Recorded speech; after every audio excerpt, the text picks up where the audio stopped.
programme de 30 minutes avec le Seigneur. Je sais que énormément Dieu va nous bénir dans ces moments. Donc j'aimerais vraiment que nous puissions nous concentrer là où nous sommes. Pendant quelques secondes, nous allons prier, fermons nos yeux. Père de grâce, nous voilà encore en ce moment dans ta présence. Nous te dédions ces moments d'enseignement. Enseigne-nous, éternel Dieu, sur ces thèmes tellement puissants que tu as voulu nous parler ce soir. Laisse qu'une vie soit transformée, laisse qu'une vie soit impactée.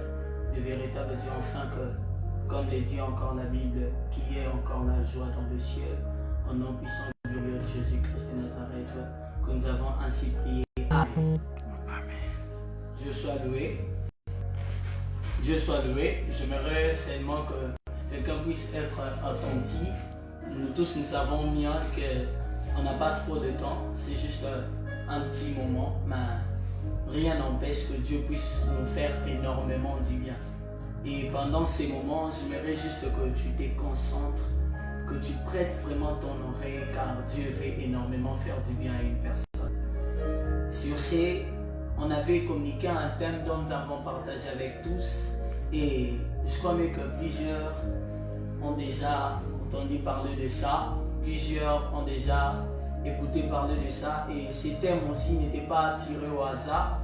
On avait mieux tiré ces thèmes dans la parole du Seigneur. Et je crois mieux que tous ensemble, nous allons prendre Luc 15. Luc 15, le verset 7. Luc 15, le verset 7. Nous allons prendre la parole du Seigneur. Luc 15, le verset 7, qu'est-ce que la Bible nous dit? Dans Luc 15, le verset 7, la Bible dit: de même, je vous l'ai dit, il y aura plus de joie dans le ciel pour un seul pécheur qui se répand que pour 99 justes qui n'ont pas besoin de changer d'attitude. La Christ est en train de parler, il est en train de dire une chose trop importante. Il dit, il y aura plus de joie dans le ciel. Laisse-moi te dire, il y a des sujets trop importants qui suscitent la joie de Dieu. Yes. Quelqu'un ne m'a pas compris. Je disais, il y a des sujets trop importants qui suscitent la gloire de Dieu dans le ciel. Waouh, c'est tellement fort. Et j'ai cherché un peu à comprendre une chose. Et ce que je cherchais à comprendre, je cherchais un peu à comprendre une chose, et ce que je cherchais à comprendre est tellement waouh. Je me dis, on est là, il y a le trône de Dieu, le 4 êtres vivants, le 24 veillards, comme Gabriel aussi s'est dit qu'il s'éteint devant l'Éternel, et ils sont là. Mais la Bible déclare qu'il y a plus de joie dans le ciel. Et si tu descends encore, la Bible dit qu'il y a plus de joie parmi les anges. C'est-à-dire il y a des choses qui se passent sur la terre qui peuvent changer l'atmosphère dans les ciels. Est-ce que quelqu'un est en train de me capter? J'étais en train de dire ceci. S'il y a plus de joie parmi les anges, c'est-à-dire que le 4 êtres vivants sont en train d'adorer. Le 24 veillards sont en train d'adorer. Mais quand une âme se répand, l'adoration change de mouvement. Est-ce que quelqu'un me comprend? Le 4 êtres vivants est en train d'adorer, mais il y a une sorte de joie qui s'est rajoutée dans son adoration. Est-ce que je parle à quelqu'un? Le 24 veillards sont en train d'adorer, mais il y a une sorte de joie qui se sont rajoutées dans son adoration. Pourquoi? Parce que réellement, il y a une âme qui vient de se repentir sur la terre. Donc je crois mieux qu'aujourd'hui, il y aura une âme qui va être impactée au travers de cette parole, et il y aura encore plus de joie dans le ciel. Amen. Gloire au Seigneur. C'est par là. C'est par là, je vais plus être rapide parce qu'on n'a pas trop de temps.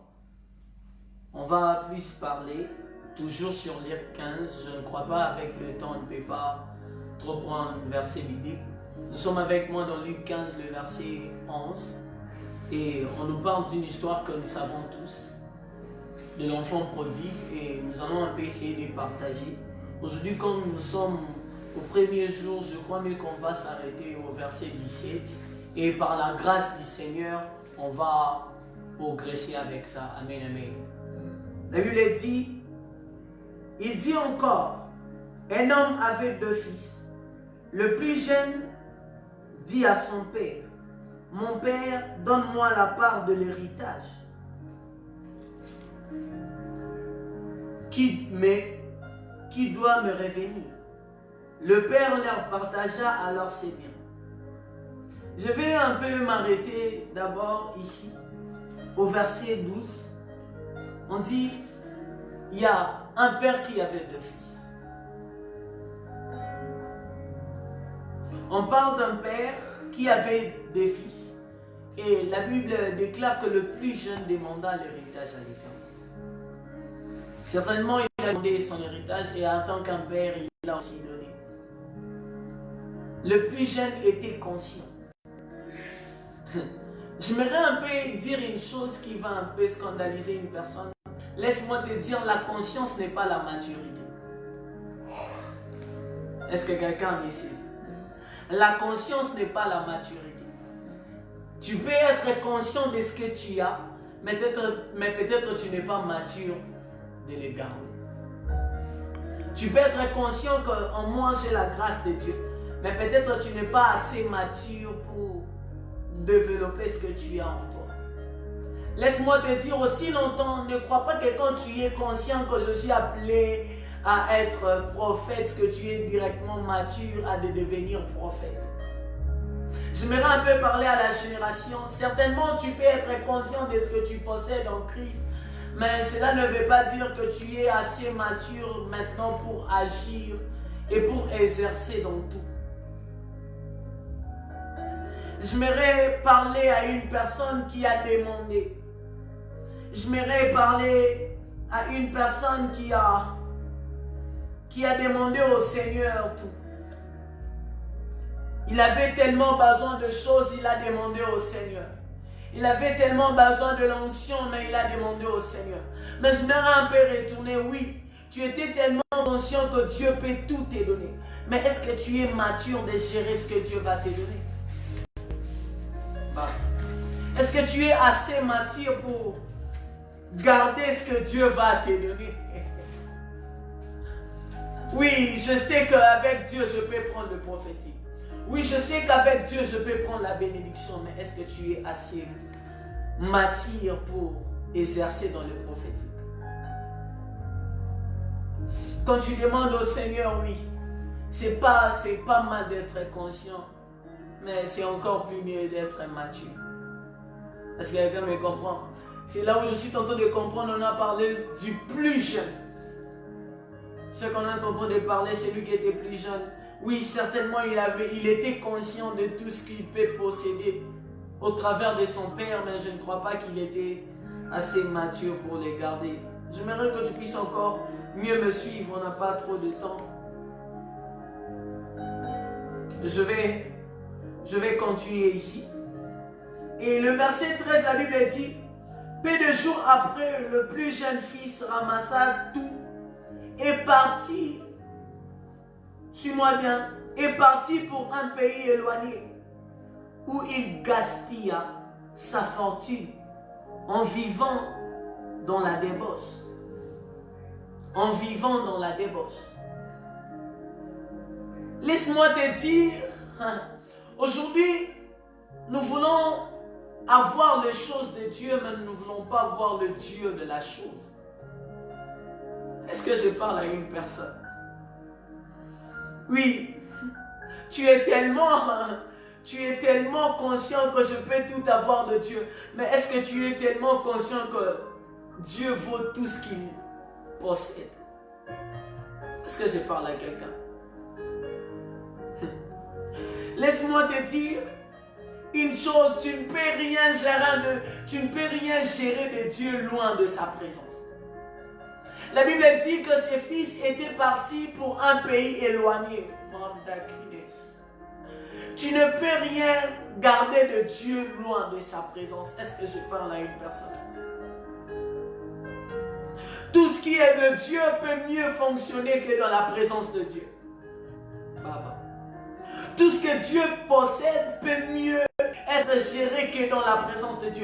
Laisse-moi te dire, tout ce que Dieu te donne, tu ne peux pas le gérer hors de la présence de Dieu.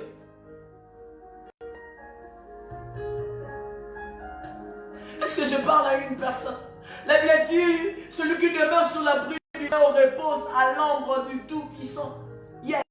Laisse-moi te dire que quand tu possèdes ce que Dieu a, quand Dieu te donne ce qu'il a, le fait seulement que tu t'éloignes même, tu manques même le repos pour se focaliser à gérer ce que Dieu t'a donné.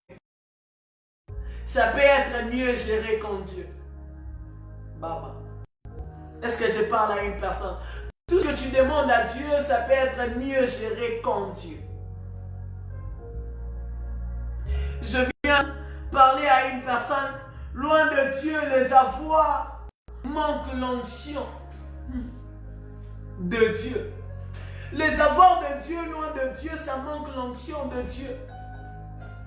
Laisse-moi te dire, quand Dieu te donne la bénédiction, pour que tu puisses mieux gérer cette bénédiction, tu dois être sous pied de l'Éternel. Parce que c'est par là que tu auras cette onction-là de gérer la bénédiction de l'Éternel. J'aimerais parler à une âme aujourd'hui. Dieu t'avait donné la puissance. Dieu t'a donné la bonne santé. Dieu t'a donné une vie. Mais laisse-moi te dire pour mieux gérer ta vie, tu dois être tout près de la personne qui t'a donné cette vie.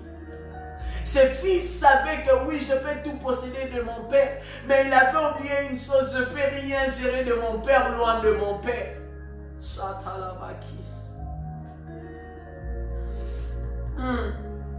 Est-ce que je parle à quelqu'un? Tu ne peux rien gérer de Dieu loin de Dieu. Tu as besoin de Dieu. La Bible déclare, il est en train de dire dans sa parole, nul ne peut ravir ce qui est dans ma main. Laisse-moi te dire, tout ce que tu peux avoir de Dieu, tu ne peux que le garder dans la présence de Dieu, parce que loin de Dieu, laisse-moi te dire, tu peux le perdre. La présence de Dieu est l'assurance de la conservation de ses avoirs. Yes. La présence de Dieu est l'assurance de la conservation de ses avoirs. Est-ce que je parle à une personne? Tout ce que tu demandes à Dieu, tu ne peux que le gérer dans la présence de Dieu. La présence de Dieu est l'assurance de la conservation de ses avoirs. Je crois bien qu'il n'y a pas trop de temps, mais j'aimerais demander à une personne, quand tu demandes à l'Éternel, il faut aussi lui demander, aide-moi à être toujours dans ta présence. Car dans la présence de l'Éternel, tu sauras comment gérer ce qu'il va te donner. Car dans la présence de l'Éternel, tu ne vas jamais gaspiller ce qu'il va te donner. La Bible dit mieux qu'il gaspille. Baba. J'aimerais encore progresser. Vu qu'il y a encore le temps, je crois mieux que le séminaire prochain, nous devons un peu élargir un peu le temps. Nous allons encore prendre le verset 14 jusqu'au verset 15. La Bible dit, alors qu'il avait tout dépensé, une importante famine survint dans ces pays et il commença à se trouver dans les besoins. Il alla se mettre au service d'un des habitants du pays, qu'il envoya dans ses champs garder le porc. Yes. Laisse-moi te dire, si tu es loin de la présence de Dieu, ça te manquera toujours. Est-ce que je parle à une personne? Si tu es loin de la présence de Dieu, je m'aimerais expliquer à une personne que ça te manquera toujours. Laisse-moi te dire, loin de la présence de Dieu, tu ne trouveras rien de semblable que dans sa présence. Laisse-moi te dire que à chaque fois que tu chercheras à être loin de la présence de Dieu, laisse-moi te dire, tu seras toujours en manque de plusieurs choses. Est-ce que je m'adresse à quelqu'un? Quand la manque de la présence de Dieu nous rend dans la manque de plusieurs choses. J'aimerais parler à une personne qui demeure dans la présence de Dieu. Est-ce que je parle à une personne qui croyait qu'il peut? Est-ce que je parle à une servante de Dieu, à un serviteur de Dieu qui a un peu lâché le service du Seigneur? Laisse-moi te dire, loin de la présence de Dieu, tu ne sauras pas survivre. Je viens comme ces fils, il s'est dit non. Qu'est-ce que je peux faire? Il s'est dit, il peut servir. Mais il se rend compte que ce n'est pas pareil. Laisse-moi te dire, la maison du Père est toujours la maison du Père. La présence de Dieu est toujours la présence de Dieu. Il y a l'impossibilité. Peut-être loin de la présence de Dieu te donnera l'envie de servir le monde. Je parle à une personne, tu te dis, pourquoi je n'arrive pas à me détacher de ces péchés? Pourquoi je n'arrive pas à me détacher du monde? Laisse-moi te dire, ce qui fait qu'en sorte que tu n'arrives pas à te détacher de tes péchés. Tu n'arrives pas à te détacher du monde, c'est parce que tu es loin de la présence de Dieu. Est-ce que je parle à une personne? Quand tu es loin de la présence de Dieu, tu auras tendance à servir autre place pour avoir ce que la maison du Père t'a donné. Et laisse-moi te dire, loin de la maison du Père, tu n'auras rien ce que la maison du Père te donne. Je m'aimerais parler à une personne demeure. C'est une série des enseignements, on va monter avec ça. Je viens te parler demeure dans la présence de Dieu. Loin de la présence de Dieu, il n'y a rien de pareil. Loin de la présence de Dieu, tu ne sauras pas survivre. J'aimerais parler à une personne, tu es l'image et la ressemblance de l'Éternel. Et loin de l'Éternel, tu n'auras pas la chaleur, la fraîcheur de ton origine. Alors demeure. J'aimerais parler à une personne, alors demeure. Est-ce que je parle à quelqu'un, alors demeure? Si je pourrais intituler le sous-thème de ces premiers jours de ces séminaires, c'est la conscience de l'enfant prodigue. C'est tellement bizarre. La conscience de l'enfant prodigue. On va se limiter ici. Le verset 16 jusqu'au verset 17, la Bible dit une chose, il dit, il aurait bien voulu se nourrir des caroux que mangeait le porc, mais personne ne lui en donnait. Le monde ne saura jamais te donner ce que Dieu te donne. Le monde ne saura jamais t'offrir ce que Dieu t'offre. Et pour te prouver suffisamment que Dieu nous a donné une grâce, je ne crois pas que si, moi je me demande si seulement la grâce était gérée par un humain, si on allait payer combien. Regarde tout ce que la grâce nous offre. Laisse-moi te dire, personne ne peut te donner ce que Dieu te donne. Alors demeure tout près de Dieu. Et le verset 17, là où on va finir, on dit, il s'est mis à réfléchir et il s'est dit, combien d'ouvriers chez mon père ont du pain en abondance et moi ici, je meurs de faim. Je me limite ici pour dire à une personne, c'est le temps que toi et moi nous devons réfléchir. Est-ce que nous pouvons réfléchir un moment? Il s'est dit que je ne peux pas. Il s'est dit combien d'ouvriers? Combien d'ouvriers? J'aimerais te dire, toi qui fuis la présence de Dieu, regarde le misère que tu es en train de vivre. Je retourne pour te dire, regarde seulement la vie des anges qui sont toujours dans la joie. Regarde tout ce qui arrive. Alors toi, fils de Dieu, regarde comment les anges ne manquent de rien. Les serviteurs dans la maison du Père. Je crois que quand nous allons continuer avec cette série des enseignements, en arrivant à la fin, une personne va se dire, waouh, Dieu a voulu me parler. Mais aujourd'hui, Dieu vient te parler, c'est le temps de réfléchir. La conscience de l'enfant prodigue. Est-ce que quelqu'un peut réfléchir avec moi? Combien de choses que je perdis loin de la présence de Dieu? Combien de choses qui me manquent loin de la présence de Dieu? Quand tu es loin de la présence de Dieu, tu manques la joie, tu manques la paix, tu manques au-dessus tout la vie éternelle. Est-ce que nous pouvons réfléchir comme l'enfant prodigue à présent? Waouh, je le sens comme ça que je dois m'agenouiller. Est-ce que tu peux t'agenouiller avec moi là où tu es? Est-ce que tu peux réfléchir? Est-ce que tu peux faire l'introspection pour se dire en toi-même combien de choses que je manque? où même les anges, les simples serviteurs ne manquent pas. Mais moi, je manque. Loin de Dieu, tu vas manquer. Loin de Dieu, tu vas manquer la sainteté. Loin de Dieu, tu vas manquer la bénédiction. Loin de Dieu, tu vas manquer la joie. Et la conscience de l'enfant prodigue. Est-ce que quelqu'un peut être maintenant? Est-ce que quelqu'un peut réfléchir? Combien de fois j'ai été loin de toi, j'ai manqué ces choses? Combien de fois j'ai été loin de toi, j'ai manqué l'onction? Est-ce que je m'aimerais parler à un homme de Dieu qui ne sent plus l'onction? Laisse-moi te dire, le problème, c'est la présence de Dieu. Le problème, c'est la maison du Père. Est-ce que je parle à quelqu'un? Combien de fois? Combien de fois? Est-ce que quelqu'un peut commencer à prier avec moi?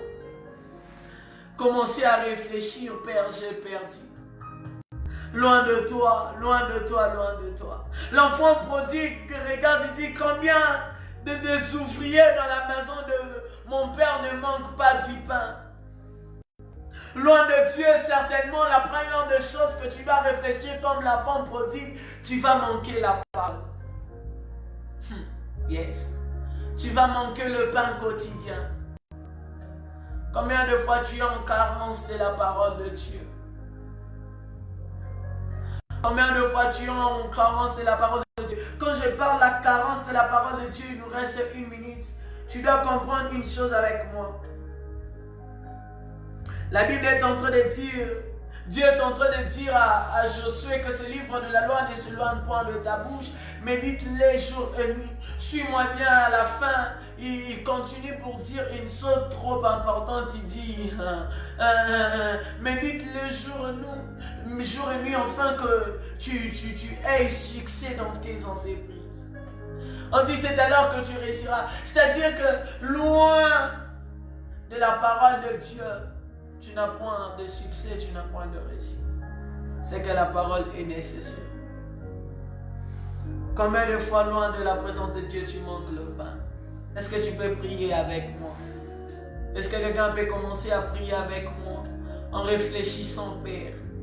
Mais voilà, je reconnais. Aujourd'hui, je viens te laisser comme ça pour te dire, est-ce que tu peux commencer à réfléchir? Quelqu'un se pose des questions. Non, nous n'allons pas continuer. Aujourd'hui, on se limite ici, je te laisse dans la réflexion. Est-ce que tu peux maintenant commencer à réfléchir? Est-ce que tu peux maintenant commencer à réfléchir un peu? Qu'est-ce qui t'a manqué de la présence de Dieu? Qu'est-ce que tu as accompli loin de la présence de Dieu? Quoi? Qu'est-ce que tu as? Est-ce que quelqu'un peut réfléchir avec moi?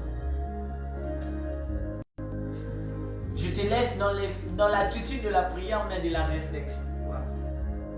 Waouh, je le sens comme ça, merci. Je te laisse dans l'attitude de la prière aujourd'hui, mais dans la réflexion. Qu'est-ce qui t'a manqué dans la présence de Dieu? Réalise ta vie hors de la présence de Dieu, c'est comment? Réalise ton parcours sans Dieu, c'est comment? Est-ce que tu peux commencer à le réaliser? Quelqu'un va le trouver bizarre, mais aujourd'hui je te laisse dans la réflexion, dans le bain de la prière. Est-ce que tu peux maintenant réfléchir? Je te laisse pendant 1 minute. Père. Yes. Yes. La conscience de l'enfant prodigue. La conscience de l'enfant prodigue. La conscience de l'enfant prodigue. Jésus. La conscience de l'enfant. J'aimerais clôturer maintenant ici pour scandaliser une personne quand je lui ai laissé maintenant dans la réflexion. Écoute ce que j'aimerais dire, ça va te scandaliser. La Bible dit, avant Luc 15, 7, la Bible dit ceci. Les gens regardaient, les pharisiens regardaient, ils voyaient Christ avec le pécheur et tout. Ils commençaient à critiquer. Écoute l'adage du Christ avant de parler. Au verset 7, il est en train de dire, si l'un de vous avait ses troupeaux, il avait faim, plein de troupeaux et il arrivait que l'un puisse fuir. Waouh, c'est fort. Que l'un puisse aller plus loin. Que l'un puisse aller plus loin. Qu'est-ce qu'il va faire? Il va laisser les autres et il va aller pour chercher l'autre. Et quand il va revenir avec, il va appeler ses amis, il va fêter. Waouh, ce que j'aimerais dire est fort. Nous allons clôturer ici. Ce que j'aimerais dire est fort. Ça m'étonne moi-même, ça m'étonne moi-même. C'est qui la conscience de l'enfant prodigue? Parce que moi je suis en train de comprendre que la conscience de l'enfant prodigue c'est une personne. On dit que le maître va aller suivre le brebis, ce n'est pas le brebis qui va retourner. Mais Christ il donne cette adage, cette parabole, mais ici il vient encore dans le verset 11 pour dire l'enfant prodigue est retourné lui-même. Oh, Christ il t'est contredit ou quoi? Non. La conscience de l'enfant prodigue, c'est le maître. La conscience de l'enfant prodigue, c'est la parole du Père. La conscience de l'enfant prodigue, c'est Christ. Voilà lui dans ta conscience, il vient te dire, loin de moi tu manques. C'est comme s'il partait pour chercher les brebis perdues. C'est waouh, c'est fort. Il vient pour te dire, regarde ce que tu manques. Regarde ce que tu manques. Regarde ce que tu n'as plus. Yes. Yes. Yes. Yes. Regarde ce que tu manques. Regarde ce que tu n'as plus. Toi-même, commence à réaliser. Je me limite avec toi ici pour dire commence à réaliser. Car la conscience de l'enfant prodigue est là. Regardez la salle des gars. Waouh. Que Dieu nous bénisse. Quelqu'un va fermer ses yeux là où il est, je vais prier. Père de grâce, nous te disons merci pour ces instants. Merci. Parce que tu as été comme une forme de conscience en nous pour nous parler. Oui, nous réalisons tant de choses que nous avons perdues. Nous réalisons tant de choses qui nous manquent loin de ta présence. Alors montre-toi. Agis. Yes.